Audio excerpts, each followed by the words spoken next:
Hello friends, welcome to my channel MA electronics and radio physics. তো বন্ধুরা কেমন আছো? আশা করতে অনেক ভালো আছো। আজকে একটা নতুন ভিডিও নিয়ে আবার এলাম।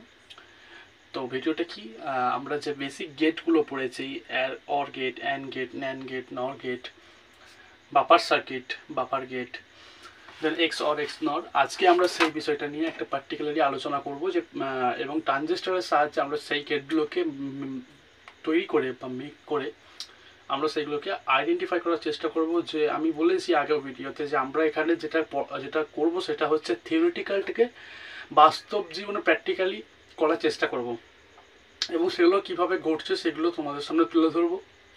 নতুন নতুন এক্সপেরিমেন্ট এখানে দেখা যাবে। এবং আজকে যে বিষয়টা নিয়ে আমরা কথা বলবো, একটি খুব কমন গেট আমরা পড়ে এসেছি, যারা এইচএস সায়েন্স স্টুডেন্ট, যারা ইঞ্জিনিয়ারিং স্টুডেন্ট, তারা কিন্তু এই গেটগুলোকে শুনবে যে 7টি লজিক গেট আছে, ইউনিভার্সাল গেট দুটো, ঠিক আছে, এই ধরনের যে তোমার গেটগুলো রয়েছে না, সেই গেটগুলোকে নিয়ে আমরা আজকে কথা বলবো। So today will discuss basic gate making using by transistor. তো আমরা ট্রানজিস্টারকে ব্যবহার করে কী করে এই গেটগুলোকে তৈরি করছি, এবং truth table, Boolean equation and truth table identify করব। এবং তার আগে আমি একটুখানি থিওরিটিক্যাল জিনিসটা বলে নিতে চাই যে what is the symbol of not gate, or gate, NAND gate, এবং আজকে আমরা সিম্বলের সাহায্যে সেগুলোকে আইডেন্টিফাই করব এবং তার ট্রুথ টেবিলটা দেখব, এবং সার্কিট কিভাবে তৈরি হচ্ছে সেটাকে আমরা দেখব এখানে। তো দেখা যাক, চলো আজকে সামান্য একটুখানি প্রথমে একটু থিওরিটা ব্যাপারটা দেখা যাক যে কী ব্যাপার। সো আমি প্রত্যেকটা ভিডিও আগে একটু থিওরিটা ব্যাপারটা বলে নিই। তো প্রথম হচ্ছে নট গেট। নট গেট, তো আমরা সবাই জানি যে নট গেটের সিম্বল হয় এই ধরনের, ঠিক আছে, এটা এ অ্যান্ড এটা ওয়াই। তো আমি একটা ইনপুট দিলাম এ, একটা ওয়াই। তো যদি আমি ট্রুথ টেবিলটা দেখার চেষ্টা করি, একটা হচ্ছে এ, একটা হচ্ছে ওয়াই। তো যদি আমি ইনপুটে 0 দিই তাহলে আমার আউটপুট নয় 1, ঠিক আছে। আর যদি আমি ইনপুটে 1 দিই তাহলে আমার আউটপুট দেয় 0। মানে যা আমি ইনপুট দেবো তার অপোজিট ডাইরেকশানে সবসময় আমার আউটপুটটা থাকবে। মানে যখন আমি সুইচ অফ রাখবো তখন কিন্তু আমার এখানে আমি আউটপুট পাবো, কিন্তু যখন আমি এখানে সুইচ অন রাখবো তখন আমি কিন্তু আউটপুট পাবো না। মানে just opposite direction of not gate. তো নট গেটের যে বেসিক থিওরি তো এটাই। তো ট্রুথ টেবিলটাও এটাই হচ্ছে যে 0 দিলে 1 পাচ্ছি, 1 দিলে 0 পাচ্ছি। তো এটা কি বাস্তব জীবনে আইডেন্টিফাই করে? তো কীভাবে কীভাবে আইডেন্টিফাই করে, আজকে আমরা ট্রানজিস্টারকে ইউজ করে সেই গেটটিকে তৈরি করার চেষ্টা করব এবং তার ট্রুথ টেবিলটাকে আইডেন্টিফাই করব। তো এইখানেই হচ্ছে, এতটুকুই হচ্ছে নট গেটের যে আমাদের বেসিক থিওরি। এরপরে হচ্ছে আমরা আলোচনা করব যে কীভাবে আমরা নট গেটটাকে ট্রানজিস্টারের সাহায্যে তৈরি করব। তো এইবার দেখা যাক তাহলে কীভাবে তৈরি করা যায়। তো যাওয়া যাক আমার টেবিলে এবং ওখানে আইডেন্টিফাই করার চেষ্টা করা যাক কীভাবে তৈরি করা যায়। সো এখানে আমরা এই সার্কিটটাকে মেক করার জন্য বা তৈরি করার জন্য কি করেছি না, একটা সার্কিট ড্র করেছি। তো সার্কিটটা কীভাবে, ট্রানজিস্টারের যে ফরওয়ার্ড বায়াসের যে সার্কিট বা common emitter. So common emitter মানে কানেকশন, আমাদের ট্রানজিস্টারের 3টে মোড হয়: কমন কালেক্টর, কমন বেস আর কমন ইমিটার। সো সি মোডের উপর বেস করে আমরা এই ট্রানজিস্টারটাকে ড্র করেছি। তো ট্রানজিস্টারের যে আমরা যে কানেকশানটা জানি, তো সেক্ষেত্রে আমরা এখানে যে কী করেছি না, এখানে একটি ব্যাটারি কানেকশান করেছি। এবং আমরা জানি ট্রানজিস্টারকে অপারেট করার জন্য বেজে একটা ন্যূনতম ভোল্টেজ দিতে হয়, অ্যাপ্লাই করতে হয়। তো সেখানে কি হয়, বেজে একটা সিগন্যাল দিলে এখানে গেটটি ওপেন হয়ে যায়, ফলে কি হয়ে যায় না, এখান থেকে এই যে কালেক্টর দিয়ে কারেন্ট এসে ইমিটার হয়ে পাস হয়ে যায়। সো এই প্রসেসের ওপর কাজে লাগিয়ে আমরা এটা কাজ করেছি। এখানে আমি ট্রানজিস্টার কেন ইউজ করেছি, নর্মাল সুইচ দিলে তো পারতাম। নর্মাল সুইচে এই যে 0 দিলে 1 পাওয়া যায়, 1 দিলে 0 পাওয়া যায়, এই ফ্যাক্টরটিকে আমরা আনতে পারতাম না, সেই জন্য ট্রানজিস্টার ইউজ করেছি। কারণ ট্রানজিস্টার আমরা অনেকভাবে ইউজ করতে। সো এখানে আমরা ট্রানজিস্টারকে ইউজ করলাম। Then we are connect to a 1 kilo ohm resistance in base, and so connect a positive voltage supply to collector and emitter connect to ground. Okay, this is ground, and 220 ohm resistance connected to transistor collector point, emitter point to battery source, and collector point connect to battery positive source. Okay, and we will connect to LED. In this is LED symbol, this is minus and this is plus. এবং আমরা connect করেছি এটা 220 ohm resistance এলইডির পজিটিভের সঙ্গে। তো আমরা এই ট্রানজিস্টারটা কি এই যে সার্কিটটাকে আমরা এইবার তৈরি করব। তার জন্য আমি নিয়ে নেব একটা BC547 ট্রানজিস্টার এবং একটি দুটি 220 ওহম রেজিস্ট্যান্স এবং একটি 1K রেজিস্ট্যান্স এবং একটি পাওয়ার সকেট যেটাকে আমরা কাজ করার জন্য। তো চলো এগুলোকে নিয়ে নেওয়া হোক। সো আমরা এখানে একটি পুশ সুইচ নিয়েছি। তো পুশ সুইচটি কোথায় কানেকশন হবে? পুশ সুইচটি কানেকশন হবে আমাদের যে ট্রানজিস্টারের, দেখা যাচ্ছে এখানে ট্রানজিস্টারের যে বেজ রয়েছে, বেজে আমরা সুইচটি কানেকশন করব। কারণ এলইডিটা জিরো অবস্থায় গ্লো করবে, মানে যখন আমরা লজিক গেট অনুযায়ী আমাদের যখন জিরো তখন আউটপুট হবে 1 এখন, এবং যখন আউটপুট দেব 1, ইনপুট দেব 1, তখন আউটপুট হবে 0।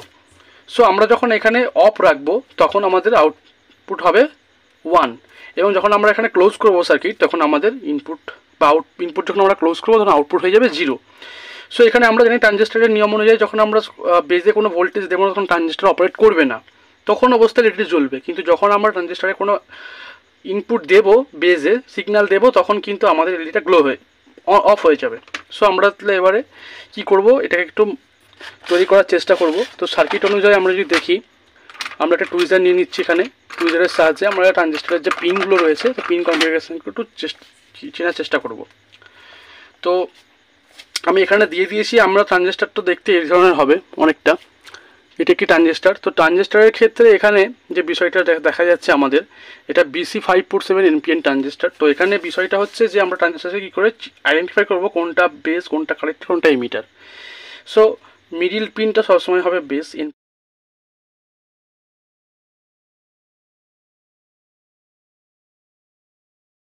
তাহলে আমাদের প্রথম কাজ কি করতে হবে না, প্রথম কাজ করতে হবে যে কালেক্টরের সঙ্গে একটি পিন আমাদেরকে কানেক্ট করতে হবে with respect to voltage source. Okay, তো আমরা ট্রানজিস্টরের পিনগুলোকে একটু এই ধরনের করে নেব।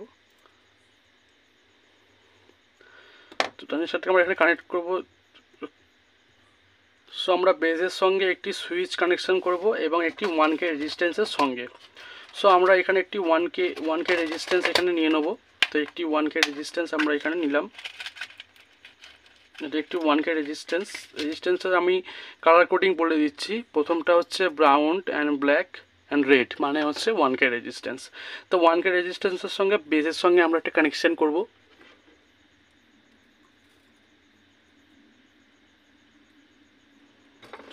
সো সার্কিটের সিম্বল অনুযায়ী, সার্কিটের ড্র হিসাবে অনুযায়ী আমরা এখানে একটি কি করেছি না 1K রেজিস্ট্যান্স লাগিয়েছি। তার সঙ্গে আমাদের কী করতে হবে না, একটি আমাদেরকে সুইচ কানেক্ট করতে হবে 1K রেজিস্ট্যান্সের সঙ্গে।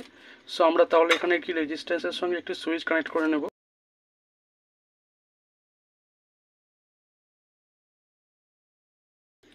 এবং আমরা একটি কি করেছি না, আমরা একটি সুইচ কানেক্ট করে নিয়েছি। এইবার কি করতে হবে আমাদেরকে, তো এটা আমাদের কালেক্টর। তো কালেক্টরের সঙ্গে আমাদেরকে একটি পজিটিভ কানেকশন করতে হবে। আর এটা হচ্ছে আমাদের কি না, এটা হচ্ছে আমাদের emitter base and collector. So আমাদের ইমিটারের সঙ্গে একটি 220 ওহম রেজিস্ট্যান্স কানেক্ট করে গ্রাউন্ডে দিতে হবে। তো আমরা একটা 220 ওহমস রেজিস্ট্যান্স এখান থেকে নিয়ে নেব। সো একটা 220 ওহমস রেজিস্ট্যান্স আমরা দুটো নিলাম, কারণ আমাদের দুটোই প্রয়োজন। দুটো রেজিস্ট্যান্স আমরা নিয়েছি এখান থেকে। সো আমাদের রেজিস্ট্যান্সটা কানেক্ট করতে হবে এই ইমিটারের সঙ্গে।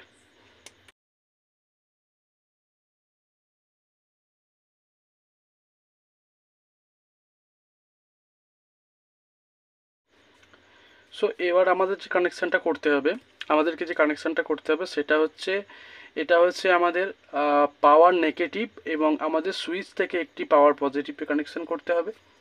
সো আমরা এবার এলইডি কানেকশানটা করব এবং আমাদের যে কালেক্টর রয়েছে, তার মানে এই পয়েন্টটা থেকে আমাদের একটি 220 ওহম রেজিস্ট্যান্স কানেক্ট করতে হবে।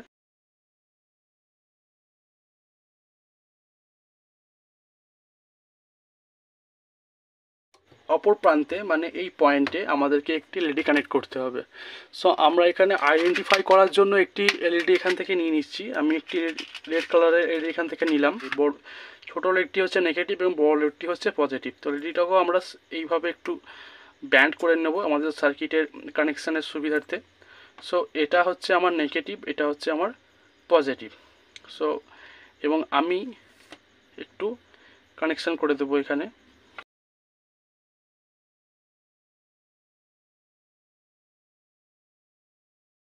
সো আমার এখানে পজিটিভ কানেকশান করা কমপ্লিট। এইবার আমাকে কি বলেছে যে এলইডির যে নেগেটিভ প্রান্তটা সেটি কানেকশান হবে আমার 220 ohms মানে কালেক্টরের পাশে। সো আমি কালেক্টরের এইখানে একটি ওয়্যার কানেক্ট করে দেবো। তো আমরা এই পয়েন্টের সঙ্গে এলইডির একটা পয়েন্ট কানেক্ট করব।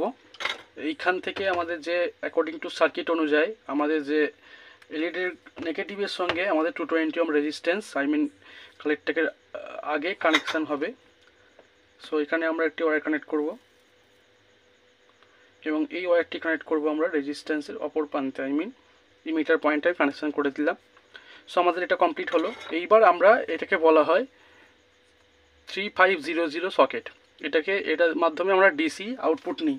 এই ধরনের আমাদের যে অ্যাডাপ্টারগুলো রয়েছে 5 ভোল্ট মোবাইল অ্যাডাপ্টার, সেই অ্যাডাপ্টারের মাধ্যম দিয়ে আমরা 5 ভোল্টকে নিই। তো এবারে আমি এই যে লাগিয়ে দিলাম এই সকেটের মধ্যে, কিন্তু এখান থেকে আমি কোনটা নেগেটিভ এবং কোনটা পজিটিভ সাপ্লাই বোঝার জন্য মাল্টিমিটার ইউজ করব। মাল্টিমিটার থেকে নেব ভোল্টেজে এবং মেজারমেন্ট করব একবার। তো আমাদের এই যে এটি হচ্ছে পজিটিভ প্রান্ত এবং এটি নেগেটিভ প্রান্ত। এবার দেখে নিন। হ্যাঁ, তো এটা হচ্ছে আমাদের পজিটিভ প্রান্ত এবং এটি হচ্ছে আমাদের নেগেটিভ প্রান্ত। তো 5 ভোল্ট আমাদের আসছে, তো এটা আমাদের পজিটিভ প্রান্ত। তো আমাদের অ্যাকর্ডিং টু সার্কিট অনুযায়ী আমাদের যে পজিটিভ কানেকশানটা কোথায় হবে না, আমাদের পজিটিভ কানেকশানটা হয়ে যাবে এখানে সার্কিটের যে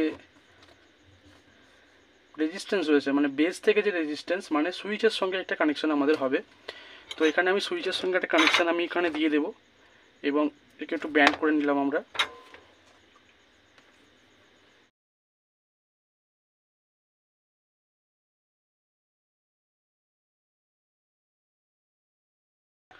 সো আমাদের টোটাল কানেকশান কমপ্লিট, খালি একটা কানেকশানই বাকি রয়েছে। সেটা হচ্ছে কি, সেটা হচ্ছে আমাদের যে কালেক্টরের সঙ্গে আর ব্যাটারির যে পজিটিভ মানে পাওয়ারের যে পজিটিভ প্রান্তটা রয়েছে তার সঙ্গে একটি কানেকশান বাকি রয়েছে। তো সেটাও আমরা কমপ্লিট করে দেবো। তো তার জন্য একটা আমি ওয়্যার নিয়ে নিলাম। তাহলে ওয়্যারটা কানেকশান হয়ে যাবে এখান থেকে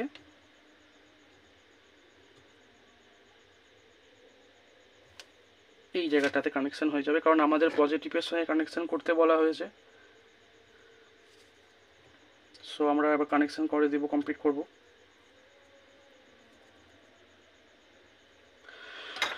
সো টোটালি আমাদের কানেকশান কমপ্লিট। আমি একবার ফাইন্ড আউট করিয়ে দিই বিষয়টা সবাইকে, এবং কেউ ভিডিওটা যদি কেটে দেখো তাহলে কিন্তু ভিডিওটা কিছুই বুঝতে পারবে না এবং সার্কিটটা কীভাবে তৈরি করা হলো সেটাও তোমরা বুঝতে পারবে না।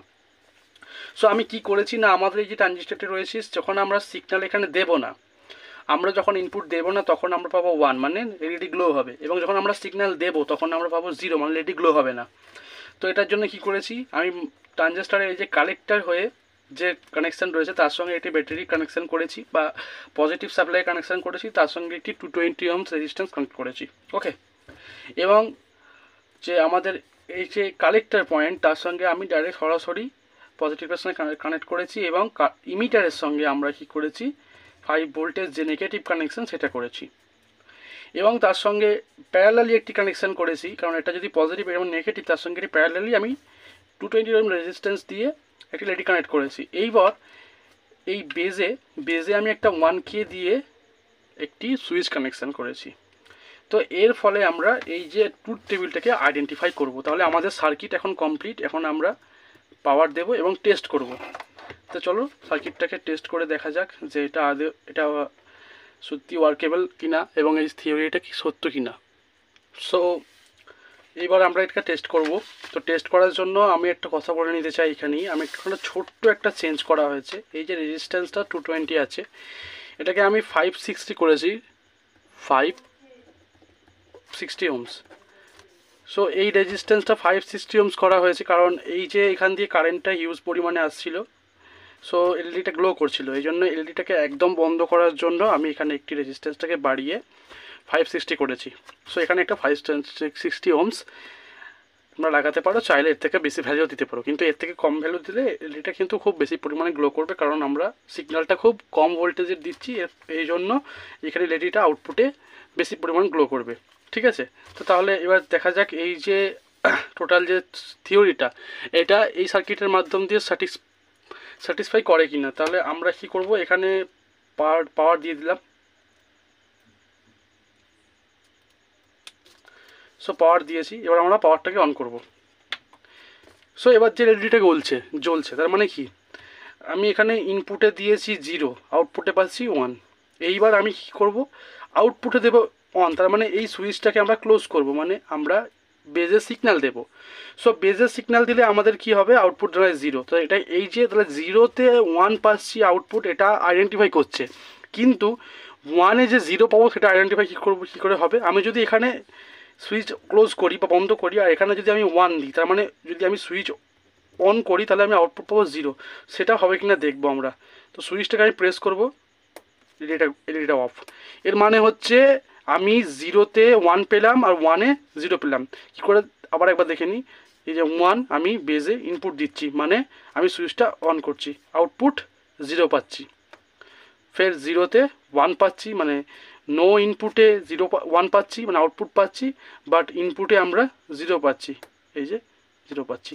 তাহলে আমাদের যে এই টোটাল যে থিওরিটা প্র্যাকটিক্যালি সম্ভব, এটা আমরা আইডেন্টিফাই করতে পারলাম কিসের সাহায্যে, একটি ট্রানজিস্টরকে ইউজ করে আমরা নট গেট বানাতে পারলাম বা তৈরি করতে পারলাম, এবং ট্রুথ টেবিলটা প্রুভ করতে পারলাম যে 0-তে আমরা পেলাম 1, এবং যখন আমি ইনপুটে 1 দিলাম তখন আউটপুট পেলাম 0। তাহলে আমাদের এই সার্কিটটা সত্যি বাস্তবে ওয়ার্কেবল, এবং এই থিওরিটা সত্যতা আমরা এই সার্কিটের সাহায্যে প্রমাণ করলাম। তাহলে এই ধরনের নতুন নতুন ইনফরমেটিভ ভিডিও দেখতে এই চ্যানেলটিকে সাবস্ক্রাইব করো, এবং আমরা নেক্সট আরও যে গেটগুলো আছে সেইগুলো কীভাবে কাজ করে সেটাকে নিয়ে একটি ভিডিও বানাবো। আজকের যতটাই, thanks for watching my video.